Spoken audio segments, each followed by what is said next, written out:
What if you could design a garden that never lands you in trouble with local regulations, never disappoints your neighbors, and still looks spectacular all year long?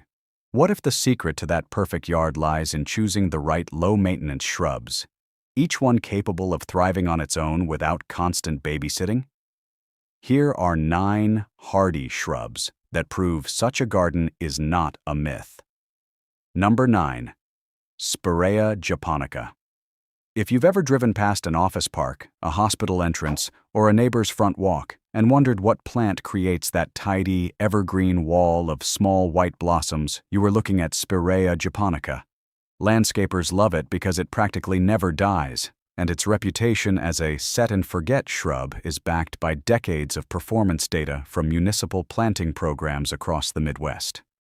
3 cultivars dominate the market: Grevsheim, a compact 5-foot shrub with arching, almost weeping branches that burst with white flowers in April to May; Vanha, which reaches 6 feet, flaunts white flower clusters in early summer, and surprises observers with soft purple-pink foliage in fall; and Little Princess, a dwarf form staying under 2 feet tall, perfect for rock gardens or walkway borders where a larger shrub would overwhelm the space. Spiraea demands only one simple task: trim the spent blooms after the first flush, and it will produce a second wave later in the season.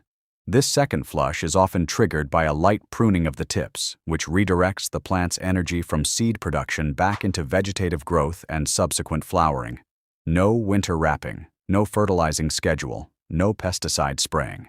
It tolerates USDA zones 3 through 8, thriving in almost every part of the continental United States except the deep desert Southwest and the coldest northern plains.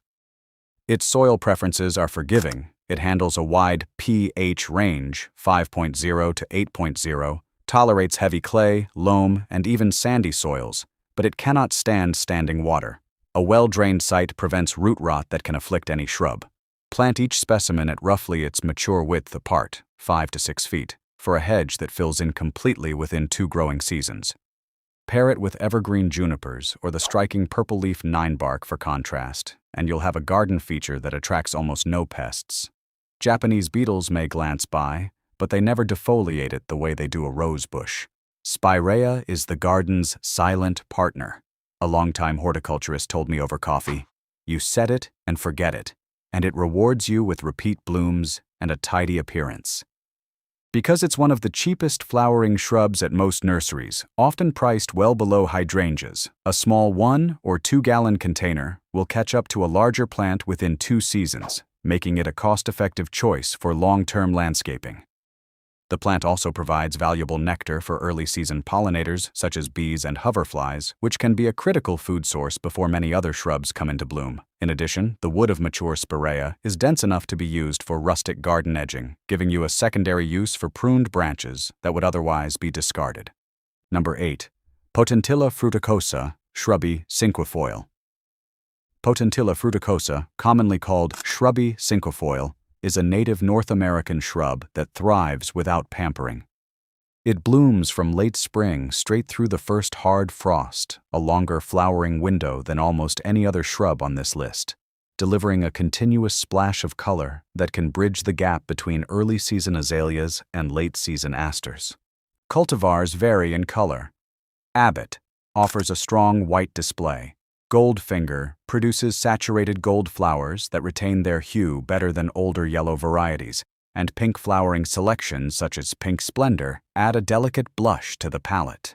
Crucially, Potentilla prefers poorer soils. A heavily amended, compost-rich bed can actually suppress its flowers, yielding lush green growth instead.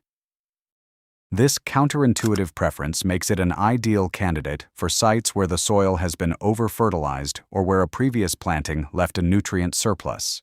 It also tolerates road salt and the reflected heat from pavement, making it an excellent choice for driveway edges or mailbox beds where most flowering plants struggle.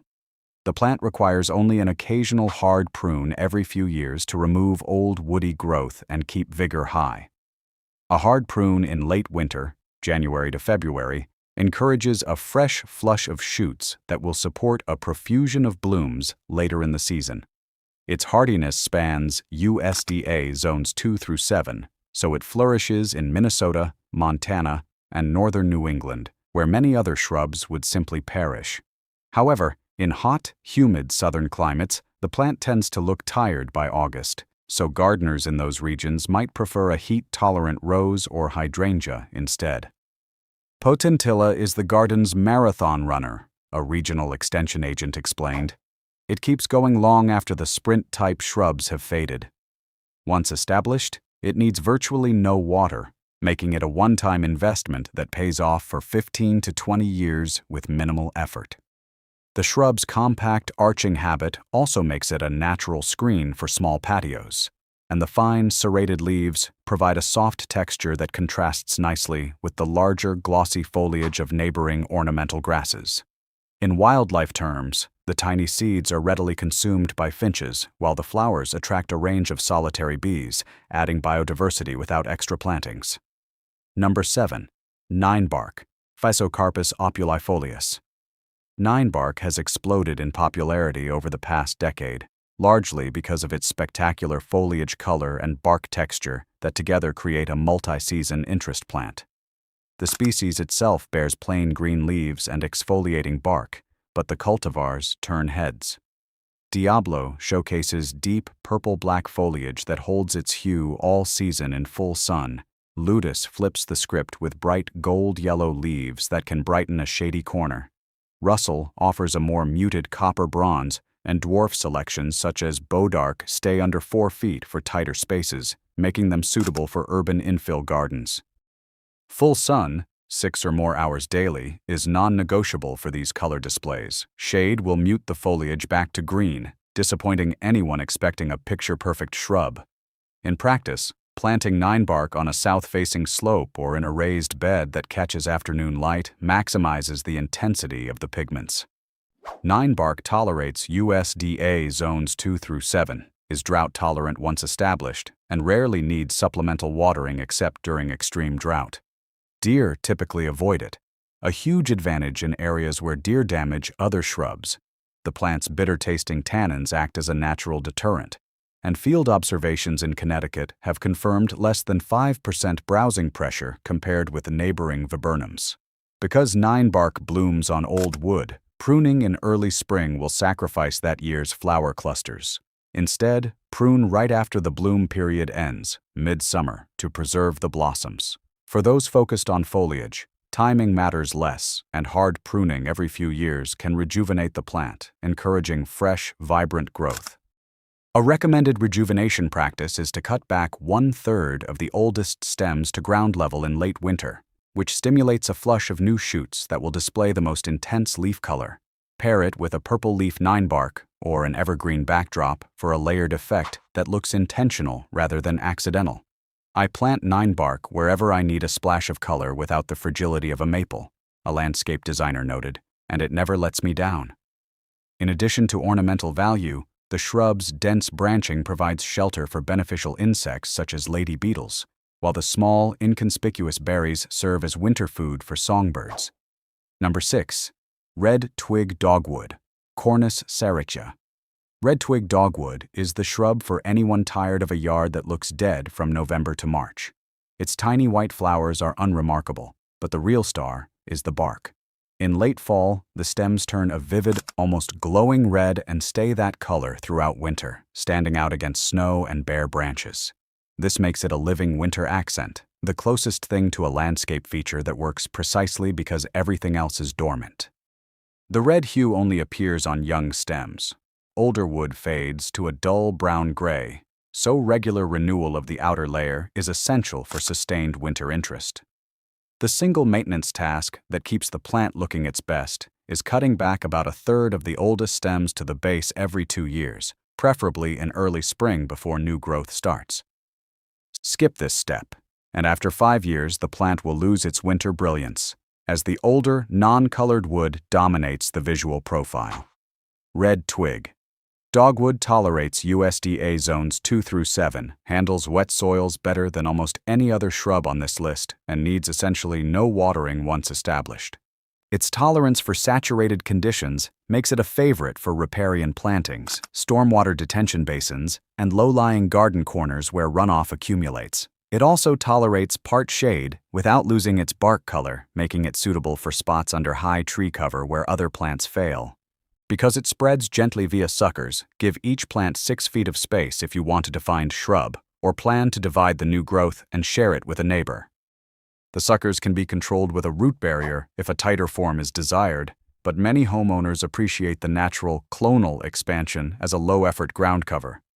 "It's my go-to for winter interest," a homeowner said, "and it survives in the soggiest part of my yard where nothing else will grow."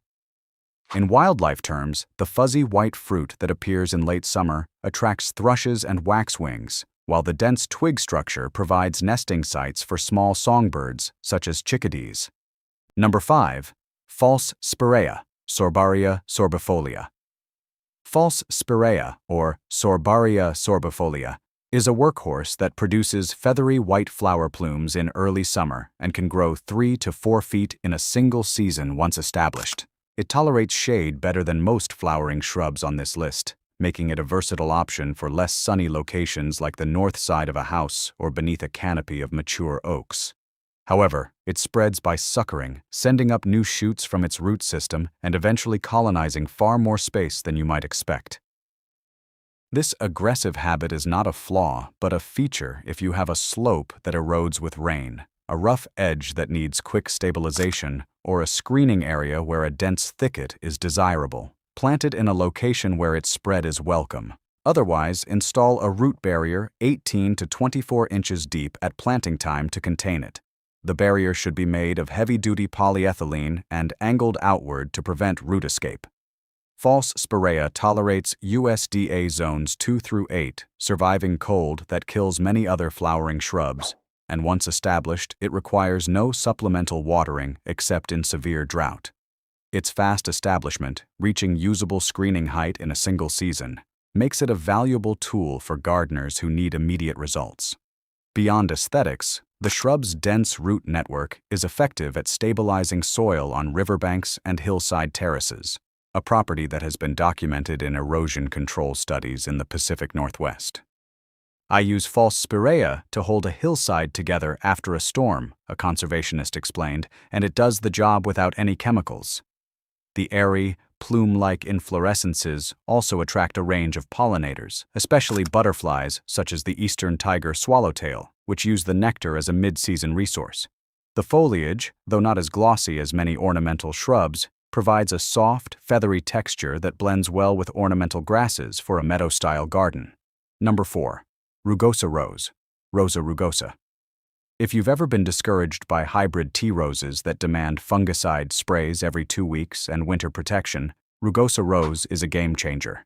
Its thick, leathery, deeply wrinkled foliage naturally resists the fungal diseases that decimate hybrid teas, and its dense canes create a self-pruning effect that reduces the need for heavy shaping. Rugosa thrives in coastal conditions, tolerates road salt, and blooms in shades of pink, white, and deep magenta from early summer until frost. Large, edible rose hips form after the blooms fade, providing food for birds, small mammals, and even humans. Rugosa hips are high in vitamin C and have been used historically in folk medicine to make teas and syrups. The plant's thorns are more aggressive than those of many modern roses, so it's best suited for a barrier along a property line rather than a walkway where people might brush past it. Rugosa handles USDA zones 2 through 7, surviving brutal northern winters that would kill a hybrid tea. Its high salt tolerance makes it a reliable choice for urban planting along streets that are regularly de-iced in winter. Maintenance is minimal, and occasional light shaping is enough, with no need for fungicide, winter wrapping, or intensive pruning. Because the plant's growth habit is upright and arching, it can be trained against a fence to create a living privacy screen that also offers seasonal interest. Rugosa proved that roses can be low maintenance, a rose enthusiast told me, and it still gives me beautiful blooms and hips for wildlife. Choose a cultivar like Hansa for deep magenta blooms and a stronger fragrance, or select a white form such as Snowdrift if you prefer a softer palette. The shrub also tolerates a range of soil types, from sandy loam near the coast to heavier clay inland, provided drainage is adequate, making it adaptable to many garden contexts. Number 3. Panicle hydrangea, Hydrangea paniculata. Most gardeners who have tried a big leaf hydrangea know the frustration of wilted foliage under full sun. Panicle hydrangea, however, tolerates 6 or more hours of sun without collapsing, making it the ideal choice for sunny gardens. Unlike big leaf varieties, it blooms on new growth each year, so a harsh winter does not erase the next season's flowers. Its cone-shaped white blooms gradually shift to soft pink or deep rose tones as summer progresses, giving you essentially 2 color phases from a single plant. Cultivars range from compact 3-foot dwarfs such as Little Lime, suitable for small beds, to towering 10-foot specimens like Pinky Winky that can be trained as a small tree. It thrives in USDA zones 3 through 8, covering nearly all of the continental United States, and tolerates both sun and colder climates better than the big leaf types.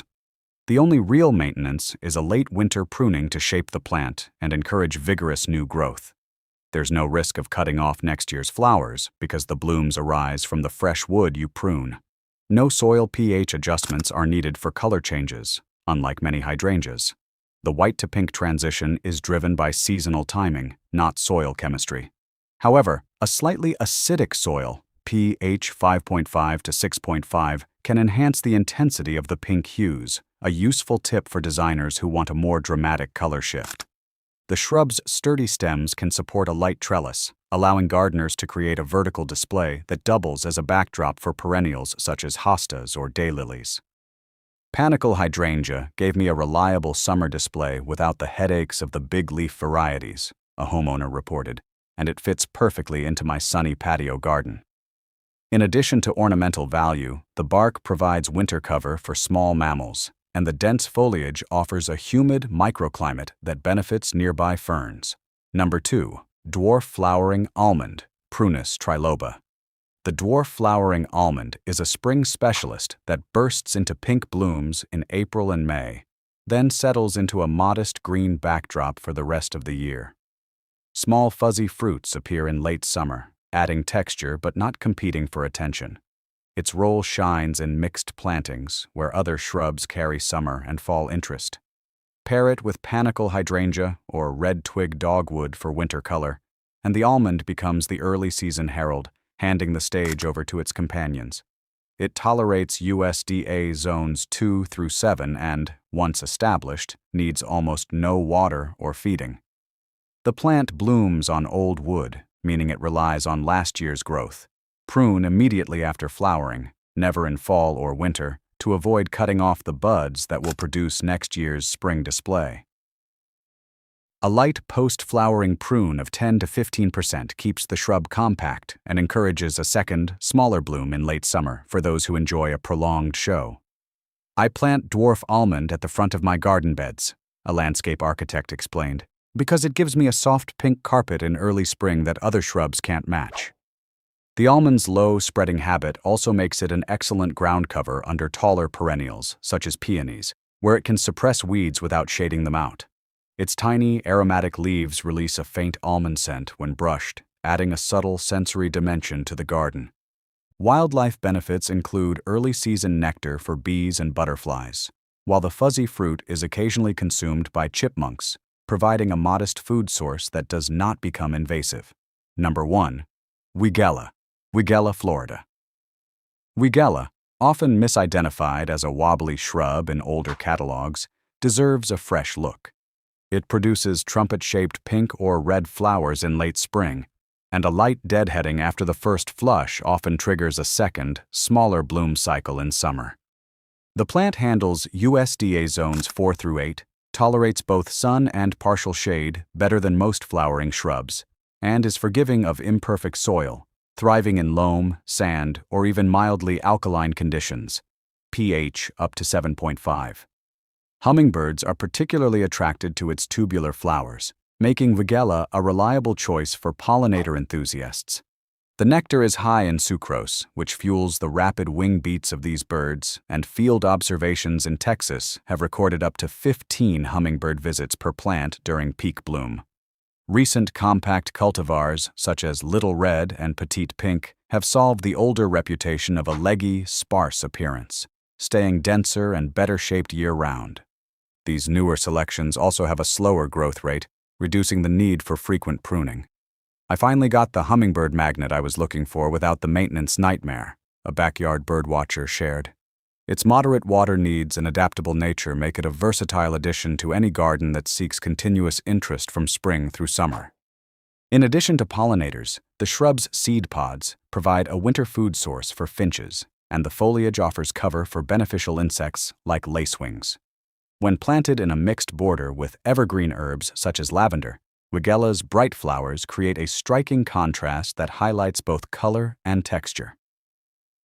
Bonus warning: burning bush, Euonymus alatus.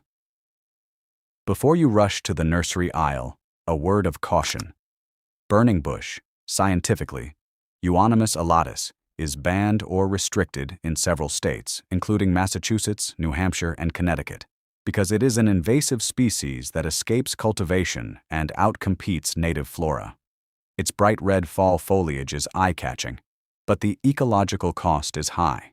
If you already have a burning bush, avoid planting more and consider native alternatives like a dwarf viburnum, Viburnum recognitum, or a native viburnum species that delivers comparable fall color without the invasive risk. The invasive potential stems from the plant's prolific seed production. A single mature shrub can release thousands of winged seeds each autumn, which are easily dispersed by wind and birds. Once established, the seedlings form dense thickets that shade out understory herbs and saplings, reducing biodiversity. I learned the hard way that a pretty shrub could become a problem for my local ecosystem, a homeowner admitted, so now I choose native plants first. For those seeking a similar dramatic fall display, consider native alternatives such as the red osier dogwood, Cornus sericea, or the native burning bush's cousin, the Japanese barberry, Berberis thunbergii, which, while also regulated in some areas, has cultivars specifically bred for reduced invasiveness. So, what if you could design a garden that never lands you in trouble with local regulations, never disappoints your neighbors, and still looks spectacular all year long? The 9 shrubs listed above prove that such a garden is entirely possible. Just pick the right plants, give them a little initial care, and let nature take over.